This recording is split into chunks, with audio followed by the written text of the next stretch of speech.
Shalom. First and foremost, I want to give all praises, honor, and glory to Yahweh, Bahasham, Yahweh Shai, Bahasham, Rakha Kodash. Double honors to the elders and the apostles of Great Millstone, and peace and blessings to the elect. And today we're going to go into the book of 2nd Maccabees, the 5th chapter. About the same time, Antiochus prepared his voyage into Egypt. And then it appeared that through all the city, for the space almost of 40 days, there were seen horsemen running in the air, in cloth of gold and armed with lances, like a band of soldiers. Now, these were angels, kind of like angelic war games they saw going up in the heavens. And troops of horsemen in array, encountering and running one against another, with shaking of shields, and multitude of pikes, and drawing of swords, and casting of darts, and glittering of golden ornaments, and harnesses of all sorts. Wherefore every man prayed that that apparition might turn to good. So they were afraid, and seeing those things, they were hoping that that would be it would be a good sign, right? Because that's a scary thing. Now, when there was gone forth a false rumor, as though Antiochus had been dead, Jason, remember he had fled into the land of the Ammonites, took at the least 1,000 men and suddenly made an assault upon the city. And they that were upon the walls being put back, and the city at length taken, Menelaus fled into the castle, and that castle was the stronghold that was built in Jerusalem to where Antiochus set up a garrison over there. So he flees over there. Jason is basically assaulting the city now because he thinks Antiochus is dead. But Jason slew his own citizens without mercy, not considering that to get the day of them, of his own nation. To get the day of them is another way of saying to, basically to kill or to win against your own nation would be a most unhappy day for him. It's no win at all. And it would work against him. But thinking they had been his enemies and not his countrymen whom he conquered. So he basically was like looking at them as his adversaries, his foes. Howbeit, for all this, he obtained not the principality. He wasn't able to gain power. He thought he could take it over and then rule it. But that's not what happened. But at the last received shame for the reward of his treason, and fled again into the country of the Ammonites. He went there, he didn't succeed, he fled back into the land of Ammon. In the end, therefore, he had an unhappy return, being accused before Aretas, the king of the Arabians, fleeing from city to city. So he basically was on the run, pursued of all men, hated as a forsaker of the laws, and being had in abomination as an open enemy of his country and countrymen, he was cast out into Egypt. So he fled from this city, this area, and everybody, he couldn't, it's not like he could go to his own people amongst the different areas because they all knew this guy's a traitor, he's a demon. So he is just constantly on the run. Thus, he that had driven many out of their country perished in a strange land, retiring to the Lacedaemonians, and thinking there to find succor by reason of his kindred, because they were also Israelites over there in Sparta. So he went all the way there, thinking he can find some peace. And he that cast out many unburied had none to mourn for him, right? So him by whose hands people died and weren't buried, now would die without anybody to mourn for him, nor any solemn funerals at all, nor sepulchre with his fathers. So he wasn't buried in the tomb with his fathers, or he didn't have any honorable death or burial. Now when this was done, or this that was done came to the king's car, he thought that Judea had revolted. So when he heard all this commotion, he thought, oh, these Jews they're doing an uprising, they're trying to revolt. Oh, it's over.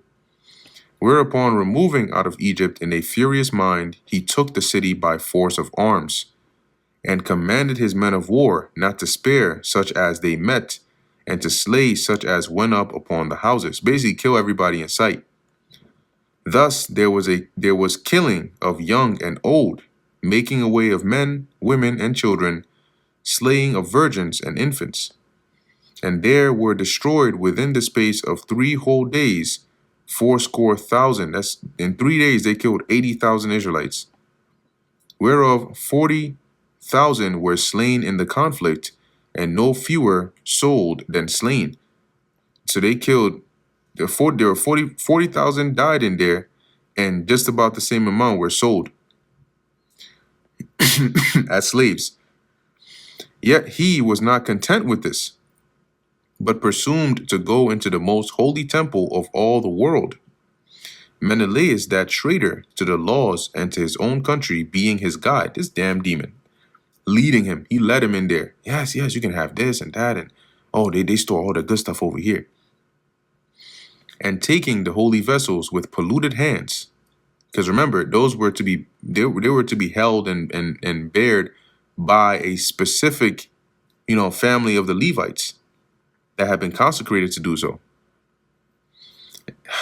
And with profane hands pulling down the things that were dedicated by other kings to the augmentation and glory and honor of the place. So all the things that were added and dedicated of different people and rulers to beautify the place, he took it all down. He gave them away. And so haughty was Antiochus in mind. So he was so proud in his mind in doing this, that he considered not that the Lord was angry for a while for the sins of them that dwelt in the city, and therefore his eye was not upon the place. So he didn't consider that this is happening because the Lord is angry with his people, not because Antiochus is some great man.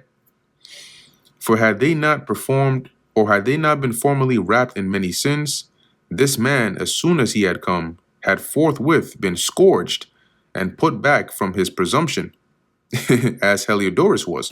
So if Israel hadn't gone off, they hadn't sinned, they hadn't done all that wickedness, which we read earlier that they did.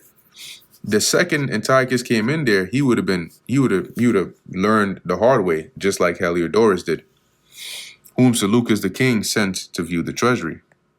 Nevertheless, God did not choose the people for the place's sake, but the place for the people's sake.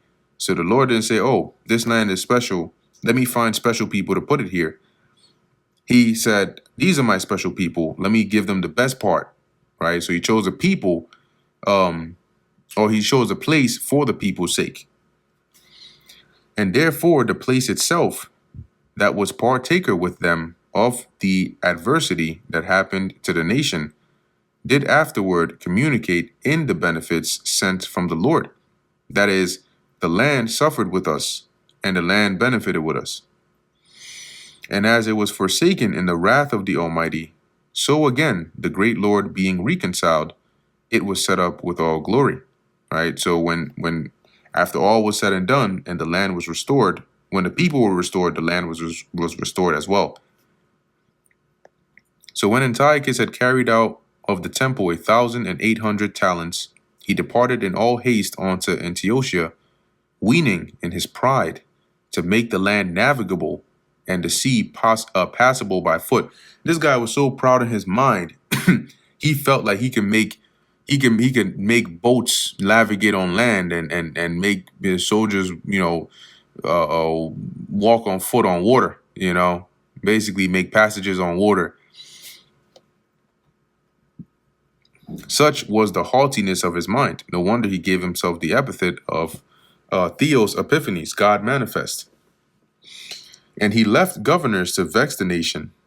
As at Jerusalem, Philip for his country, a Phrygian. So Philip, a Phrygian, was a governor at Jerusalem.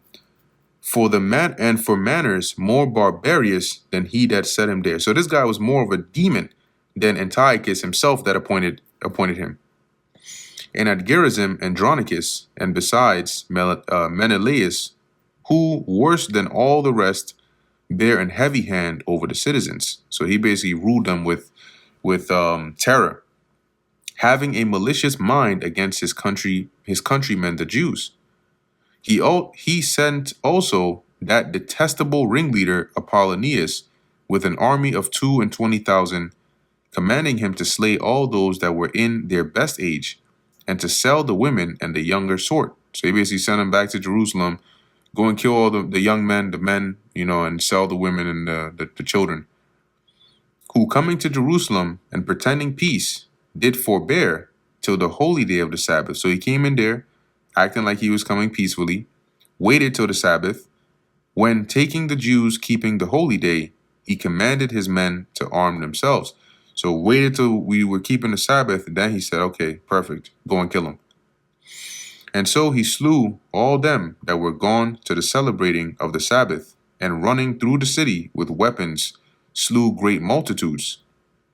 But Judas Maccabeus with 9 others, or thereabouts, withdrew himself into the wilderness, and lived in the mountains after the manner of beasts, with his company, who fed on herbs continually, lest they should be partakers of the pollution. So that they wouldn't be polluted, right, or be affected by the wickedness that was going on in there. They basically had to retreat into the wilderness and then consume of the herbs. And that brings us to the end of the book of 2nd Maccabees, the 5th chapter. Lord willing, that was edifying to the elect. In closing, I want to give all praises, honor, and glory to Yahweh, Bahasham, Yahweh Shai, Bahasham, Racha Kodash. And until next time, Shalom.